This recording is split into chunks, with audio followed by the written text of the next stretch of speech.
Welcome, and thank you for tuning in to On the Go with CAO, a podcast by the Centers for Advanced Orthopaedics. Join us as our orthopedic specialists share their tips and advice for keeping you on the go and in the know, including the latest on how we're treating and caring for injuries and diseases of the body's bones, muscles, joints, ligaments, and tendons. We're here with over 60 offices in Virginia, Maryland, and D.C. to keep you active and on the go.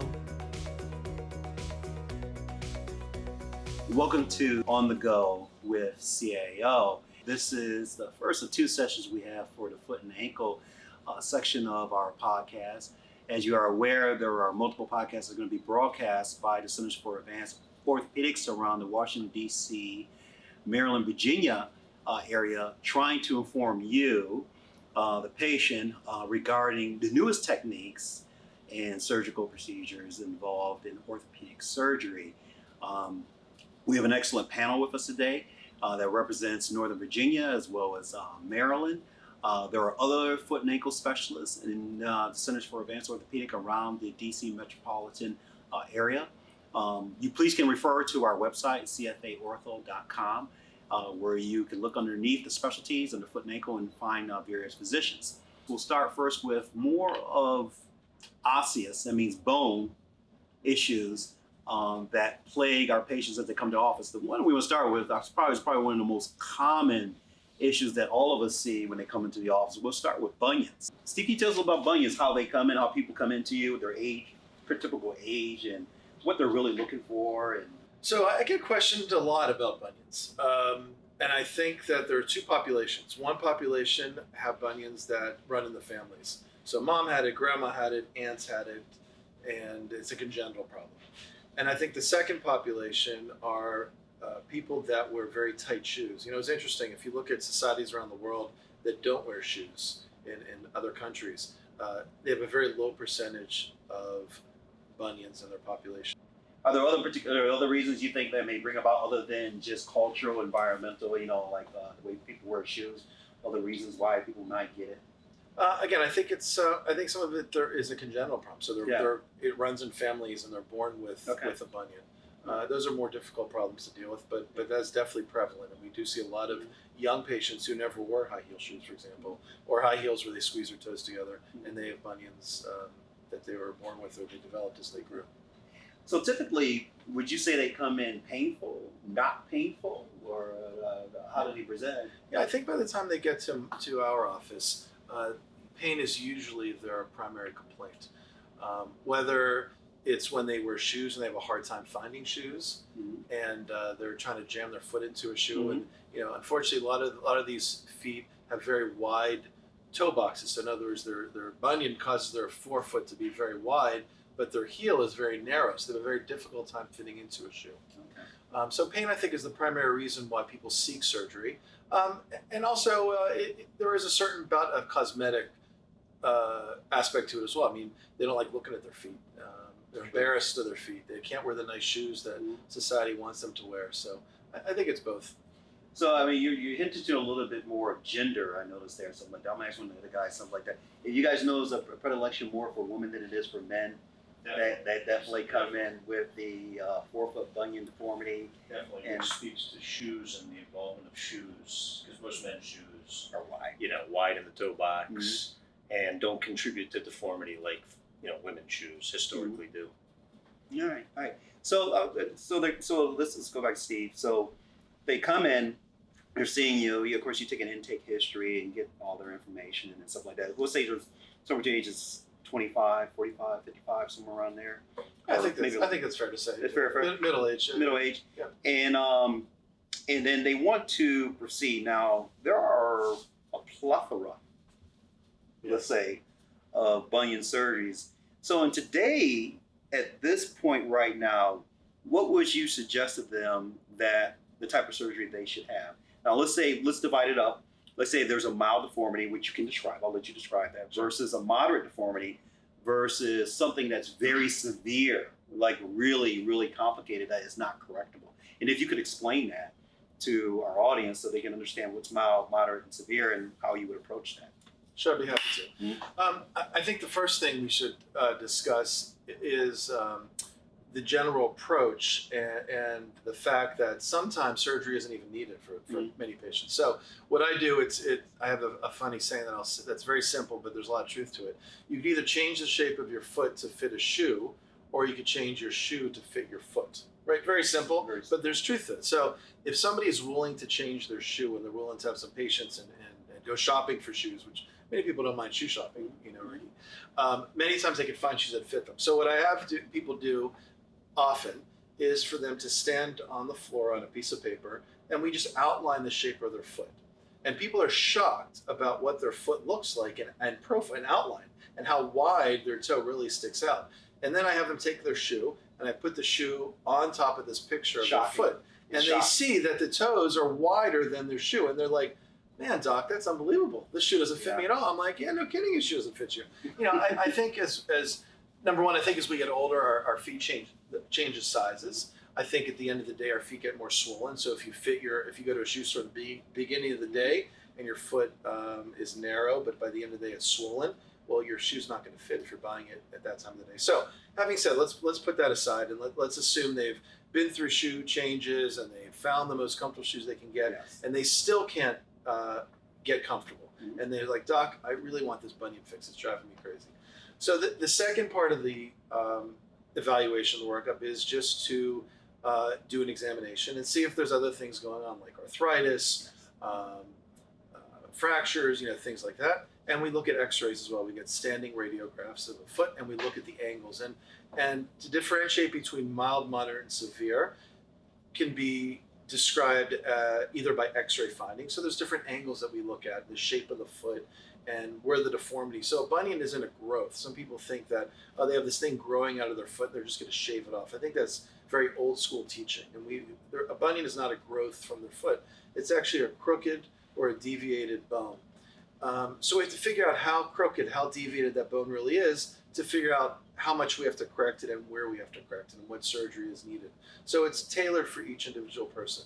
Now, there are some operations I think that you can use for many different deformities, mild, moderate, and severe. And some are really made for certain things like arthritis or other problems that could cause that bunion to develop. I think there's some newer, very exciting, interesting technologies and procedures that we do now.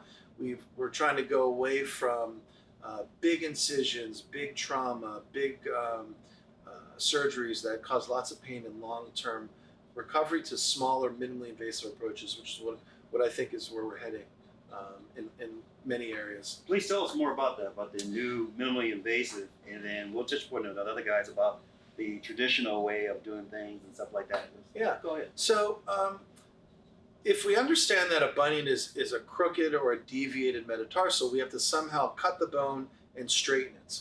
And you can straighten it many different ways in many different areas of the bone. At the top by the toe joint or down in the middle of the foot.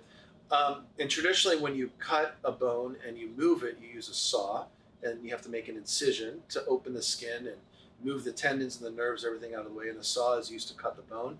And then you shift the bone to make it straight. And you have to hold it there with some screws or a plate or something so that it heals in the new position.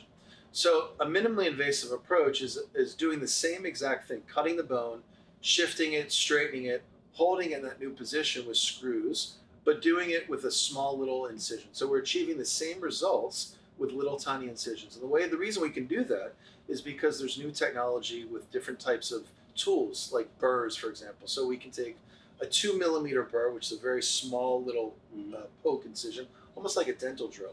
And you can make a tiny little poke incision, and you can cut the bone and shift it and move it and put screws in it, just like you could have beforehand using a saw. So because it's a small incision, there's very little trauma. It decreases the pain. The healing is faster, a lot less swelling, and they get back to their activities in a much quicker way. It sounds like a technically demanding type of surgical procedure. Does it sound like someone straight off the cuff who hasn't done a bunch of foot and ankle surgery, or maybe it's brand new, could do it? I mean, because obviously you can't see everything that's exposed. You can't see the tendons, you can't see the bones and nerves. You sort of have to know where you're at and how you're making the cut in the bone and to shift it the correct way. what would you say to that? Yeah. What's the learning curve, would you say? So that's a great question. It is technically challenging. There's no question about it. It is. I've been doing this for over 2 decades, and I find that these approaches, these techniques, are still very challenging, and it does require a lot of training and a lot of practice and a lot of experience. We use X-ray, so we use live X-ray. A feel and just experience. You just get a feel of what the burr feels like, and you get a good sense of it. But it can be done, and surgeons who practice, who train, who understand the techniques, they can get it done. But you're right; it's a very challenging, but it's worth. I believe personally that it's worth it. The results are good. I want to jump in and say something. Sure, go ahead. I agree. The learning curve is steep, but I would also add that with bunion correction, MIS, in my experience, when you correct a bunion conventionally, one of the things we see a lot is stiffness to the toe joint after surgery. And this eliminates that fairly considerably. So that's just another advantage of minimal incision surgery, is that you don't get the same stiffness to your big toe joint after you have the surgery. Okay. Dan, what do you find, because I know you do minimally invasive surgery as well in doing these bunions. What do you see the difference in the time of recovery versus doing a traditional open distal metatarsal osteotomy? I mean, is it cut closer to the toe joint versus doing something that's more closer to the hind foot towards the ankle? What do you see about the recovery and how the patients tolerate it? I think what Steve was saying is spot on. I think my experience with this is that they have significantly less swelling. They, believe it or not, have significantly less pain. They heal better too, because you're stripping less. There's less violation of the surrounding soft tissue. Devascularization. Yeah. So then bone tends to heal much better, much quicker in those cases. So I think it absolutely a much more timely recovery. I think a lot of times I have to fight these patients, actually have to hold them back from wanting to do more in the beginning, because they have such little discomfort. Little discomfort. So typically, if someone goes to this minimally invasive surgery, just asking all you guys in general. So I've done it myself too as well. How long do you hold them back in the first, say, month, 4 or 6 weeks? Do you hold them back? Do you put them in a boot? Do you say, hey, take it easy, slow down? How do you guys approach it? So I think most people, while they're healing, usually the first 4 to 6 weeks, you're weight bearing in a boot, because you have to protect it. You have to protect the bone until they heal. After that, if their pain allows, if the swelling allows, we can transition them into a supportive shoe. Generally, impact activity like running, jumping exercises, in general, that's usually somewhere between 3 to 4 months on average. So what are you looking for in an X-ray to really cut people loose and say, hey, listen, you really can go? I'll jump in. I find that I have to fight with patients because they want to go. They feel great. Their incisions are teeny. They hardly see the scars. I mean, cosmetically, it's beautiful.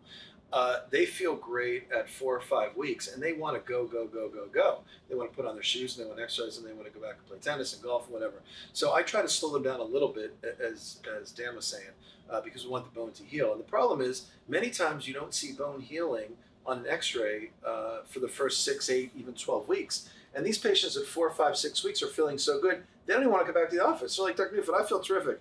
I'll call you if I'm having trouble, but I feel great. In fact, I'm going to send my mom, and I want you to do her side as well. So it is a challenge. I mean, it's been a race to try to slow them down because they want to go. They want to go. Yeah. They want to go. That's just general. That's been my experience doing minimally invasive surgery, that they do want to go, and so but I think patient selection is very key. Yeah. Because some people have such severe deformities. I know, when you get those deformities where there's the hallux valgus with rigidus, and then you have the second NTP joint is dislocated dorsally and medially and crossing over the toe, and it's all rotated, and then is this too much for a minimally invasive, I think, to really handle.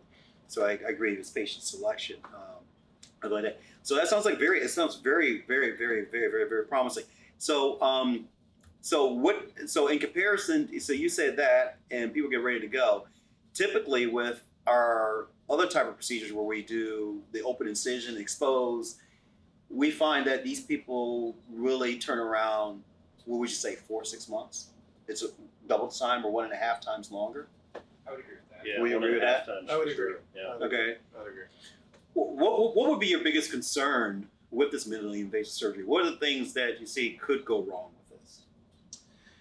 I think training is key. I mean, fortunately, at the centers, I think we probably have the largest experience of minimally invasive bunion surgery in all of the greater DC area, and I think that's crucial. This is a group of procedures that most doctors don't learn about in their training because it's relatively new. It's been popular in Europe, it's been popular in South America. We're now bringing it to the United States, and I think going with a group that has a lot of experience is essential because without proper training, without practice, mistakes and problems can happen. Complications can occur. Like you said, the surgeon is used to seeing the open bone, moving those tendons, moving those ligaments and nerves out of the way. You're not seeing that with minimally invasive surgery. So you really need to be very careful and really know what you're doing. And you have lots of injuries. You have tendon injuries, nerve injuries, and bone injuries, and all that. So again, I think experience is essential for this, but the rewards far outweigh the risks. Yeah, I agree with that. I think the burrs especially made that, I've seen them used in the lab and cadaver where they don't grab the soft tissue or they tie up the nerve or the tendon and all the soft tissues that much as a burr. Now, Malin can use it for doing bunion deformities that everybody, we call hallux valgus, but I've used them on dorsal bunions, which seems to work out pretty well too, which is minimally invasive. You don't have to make that big incision and open up the capsule, move everything over. You can shave down the top of that. There's absolutely a lot of possibilities with this, and I think that's the exciting thing about the minimally invasive technology. I mean, you can expand it to hallux rigidus or dorsal bunions. Been doing it a lot for hammer toe deformities. Yes. Where we don't, in the old days, we would use, and when I say old days, I mean just a few years ago, but we would be using pins in the toes, sticking out the tips of the toes. And now with this, with the minimally invasive hammer toe procedures as well, we can correct things again through those small keyhole incisions. Why don't you talk a little bit more, because we know that you are very much involved in the research and development of hammer toe implants and stuff like that. Can we talk a little bit more about that? Well, I think so with hammer toes, and again, a lot of it is patient selection, but with hammer toes, typically we would excise a small little sliver of bone at the knuckle and end up fusing the knuckle so the toe would stay straight and not bend, where a hammer toe is kind of a bent or stiff toe. Well, with the burrs and with the minimally invasive procedures, we can actually do all of this through smaller incisions, and you can actually correct the deformity oftentimes without having to fuse that joint. So in essence, you're correcting the deformity, but also maintaining some degree of motion at that joint as well. Do you find that sort of like I don't know, one of the typical things sometimes you see when people come in, if they have hammer toes, they get that dreaded floating toe. You find that's less, you see that less with the minimally invasive? Typically, yes. I mean, without a doubt. That floating toe is you don't have, I mean, because you're not. It's awful. Right. Well, again, you don't have to do that type of osteotomy as well, which would cause that floating toe. Where the toe would just want to sit up. The newer techniques in doing hallux valgus deformities with the minimally invasive, of course, there are a bunch of other procedures, such as doing, there's a procedure called a Lapidus procedure, which is very popular, and the other one is the shaping of the bone. But the key here is that I think in the past, maybe back in the 70s, 80s or something like that, they would just shave off the sliver of bone and say everything was okay. But there was a high recurrence of deformity because the angulation and the rotation of that bone was not corrected. And that's the key component of whoever you see as a foot and ankle specialist, that they hopefully will sit down and talk to you and say, this is the problem, this is what we need to correct, and this is what we need to counteract and bring it back to its normal orientation so your foot can be aligned and decrease the incidence of recurrence. So recurrence is the biggest long-term complication. I think recurrence is quick, and then stiffness of the joint. Those are two things. Okay, so we'll move on forward. The next thing we want to talk about is a common condition that happens to people who are athletic, or people who may have rheumatoid disease or things of that nature, or some type of trauma, and that's ankle arthritis. And probably I think the most prevalent one is post-traumatic by far. And then you get some of the other ones that pop in. So we're talking to Dr. Gary Feldman. who is here, and Gary deals with ankle arthritis. And so, Gary, they come to your office and they're walking in, limping, and I got pain in my ankle, it's swollen. How do you approach? Well, like you said, I mean, the vast majority of them are post-traumatic. Yeah. Vast majority. That's, historically true in this country anyway. Ankle arthritis is complicated, but at the same time, it's straightforward because ankle arthritis, the joint is affected by previous trauma, the mobility is affected, there's pain, there's swelling, there's, again, loss of mobility. So what I try to do with patients is educate patients on the array of things available to treat them. But when we talk about ankle arthritis, in my experience, it's a quality of life issue. If I can't get patients a good quality of life through conservative management, then we do talk about surgical repair. Conservatively, what have we done for years? We've talked about bracing and splinting and, weight loss in certain patients. We've talked about, therapeutic exercises. We use medications, steroids. Yes. But I think for me, in my patient population, if I can't get a patient comfortable through these conservative methods, which is often the case when they come into the office, because most people come in with some level of moderate to end stage arthritis, and they can't walk without pain. They're having quality of life issues. Then we start talking about surgical repairs. And if I were to dive into that and really discuss what's, on the horizon right now in foot and ankle medicine, and for the last probably 15 to 20 years extensively, is the development of third and fourth generation ankle replacement technology. Gold standard, I think we can all agree, has been ankle fusion for patients with chronic arthritic pain, and that's basically where we take the ankle bone and fuse it to the leg bone so the ankle doesn't move anymore. But today we have the option of ankle replacement, which came out of the technology from hips and knees. And I'm having good success with some of the newer technology. In fact, there are certain replacements available now where custom cutting blocks can be made for each patient individually based on CT scans, and that aids physicians in the use of these complicated procedures, quite frankly, in getting them done quicker and more accurately. So that's kind of what we're focusing on now in my practice with patients who are of a certain age group and a certain lifestyle who want to retain mobility in their ankle, and they're good candidates for ankle replacement surgery. What would you consider a good candidate then, being that you mentioned that, so people can understand, our audience can understand, if you're the 35-year-old athlete who likes to do extreme sports and do the Spartan run, whoever it is, do all that stuff, is that a candidate? Well, he's a candidate, he or she, for an ankle replacement, but I try to educate my patients specifically on what they should expect after surgery. What I explain to ankle replacement patients is that I don't expect you're going to run a marathon. I don't expect you're going to do certain levels of high impact activity. I haven't found that to be a sensible thought process. I did have a patient who played softball. There's some running and fielding in softball, but higher impact sports, depending on the patient, I'm not promoting that. To me, it becomes more of a quality of life issue. If you're in pain daily, regardless of athletic activity, you're an excellent candidate. And that depends on your medical history, and who you are as a person. If you're 86, right, relatively sedentary, and you have painful arthritis, I'm not necessarily going to suggest an ankle replacement. Typically younger patients who are still active and have the ability to heal. You don't want to think about this on patients who smoke, significantly, or patients who have significant vascular disease and other comorbidities where healing may be an issue. How about infection? People like diabetics and stuff like that, who have bad ankles and stuff like that, and neuropathic, meaning that they really can't feel. They really have no appreciation of proprioception, which is your ability to close your eyes and know where you are in space.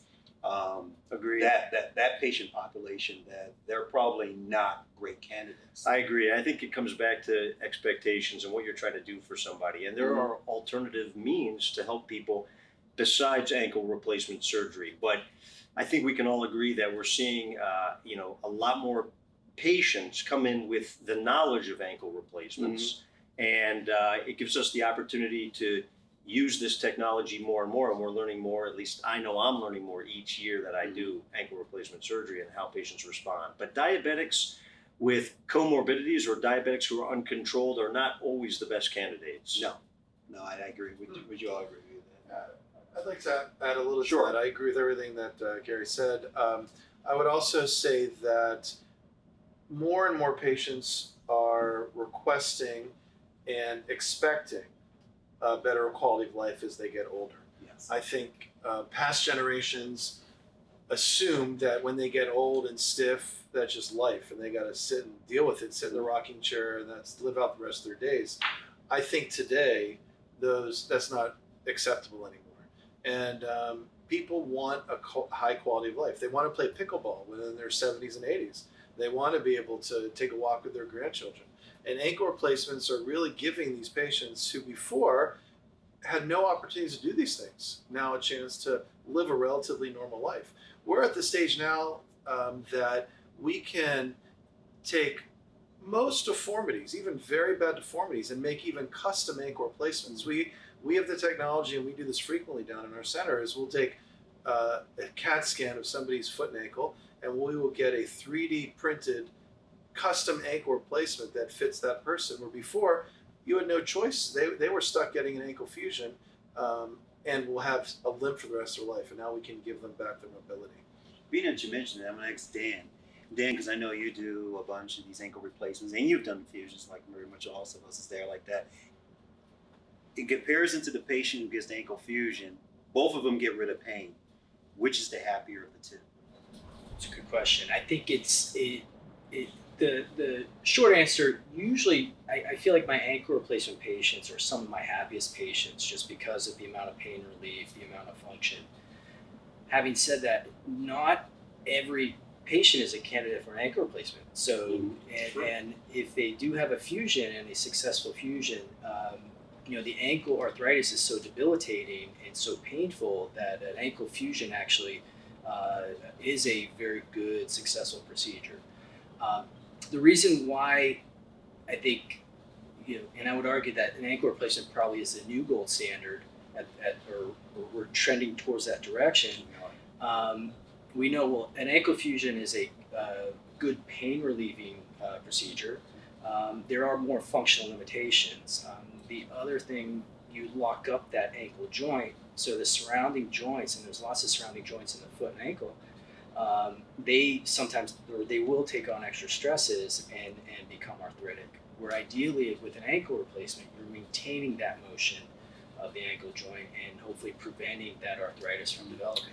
I agree with that, and I think that's just another advantage, including the fact that in my experience, quite frankly, my ankle replacement patients are recovering a lot faster than my ankle fusion patients. I get them moving quicker, I get them on their feet quicker, so I think there's multiple advantages to ankle replacements. But it's patient specific. Absolutely. You really have to tailor it to the patient, like know who the patient is, what their lifestyle is. Like the manual heavy duty labor, the construction worker, could get an ankle replacement. I'm not sure how long it's going to last them with the amount of stress that he puts on his foot. So being said that, we talk about ankle fusion. So the patient comes into you, say had ankle fusion, 5-10 years ago, and they come and say, hey, I understand there's this new technology out here that you can replace a joint. I know my ankle's fused. Am I still a candidate to have something done? Can I possibly get this ankle? Because I want to get back to motion. I want to improve my quality of life. Yeah, the fusion gets rid of my pain, but I think when I looked online, I read these people reports that this can be done. What do you guys think about that? Taking down a fusion and going to an ankle joint replacement. It is possible. It is possible. I would counsel that particular patient on, what the needs are of doing that. Yeah. If I could jump back for a second, though, I do want to add that, technology is great. We're learning more, but the longevity of the implant is still, a question mark. The best data now on some of the implants is typically, 12 to 14 years. With 90% of these implants, they're still surviving, they're still working great. It's not what we have obviously in the knees and the hips, but the data gets better each year. So, I think it's important that when we talk to our patients and for the community listening to this, that it's important to ask those questions. What can I expect? What can I do? What can I expect the life to be of this implant? Yeah. I think it's important to note that the ankle replacement lags a little bit behind the knee and hip literature. I think John Insall, who is really the father of doing our joint replacements for knees and hips. I think his best numbers were 15 years, 90%, something like that. And we are seeing that nowadays with the newer implants. But essentially, the implant, other than a few designs in cement technique and maybe the processing of the plastic liner in the joint, really hasn't changed that much, and it's still done the same. But then again, you get a big surface area, and it's a different joint. It's different kinematics around it, different muscle forces around it in comparison to the ankle. But this definitely is something that's on the rise. It's being accepted a lot more than it was in the past. And if you do have a really bad ankle, then I think you should seek consultation. Some people don't need an ankle joint replacement. It might be that they just have a lot of inflammation and just need maybe they may need a cleanup, or maybe they may have ligament instability or something of that nature, or a soft tissue injury that's giving them pain. It's not necessarily post-traumatic arthritis, even though it could lead into that. I think what's definitely important, which I've heard on multiple occasions for some of these conditions, is that we have to recognize that as time moves on us, unfortunately, no one's immune to time. You do have to invest time in your own general health. We hope you enjoyed this episode of On the Go with CAO and invite you to tune in next time. To learn more about our upcoming episodes or to check out our online library of previously broadcast episodes, please visit cfaortho.com/hub. That's /HUB. Or search for On the Go with CAO on your favorite podcast app. Want to help keep others healthy and on the go? Then please share this episode. At CAO, you'll find over 160 orthopedic specialists committed to providing patients with an exceptional standard of care. The information contained in the On the Go with CAO podcast is for informational purposes only. It is neither intended as rendering medical advice nor as a substitute for seeking professional medical assistance. No relationship between the Centers for Advanced Orthopaedics and its practitioners may be created through On the Go with CAO. Any individual with specific questions regarding his or her individual health or treatment options should contact the Centers for Advanced Orthopaedics and schedule an appointment with one of its practitioners.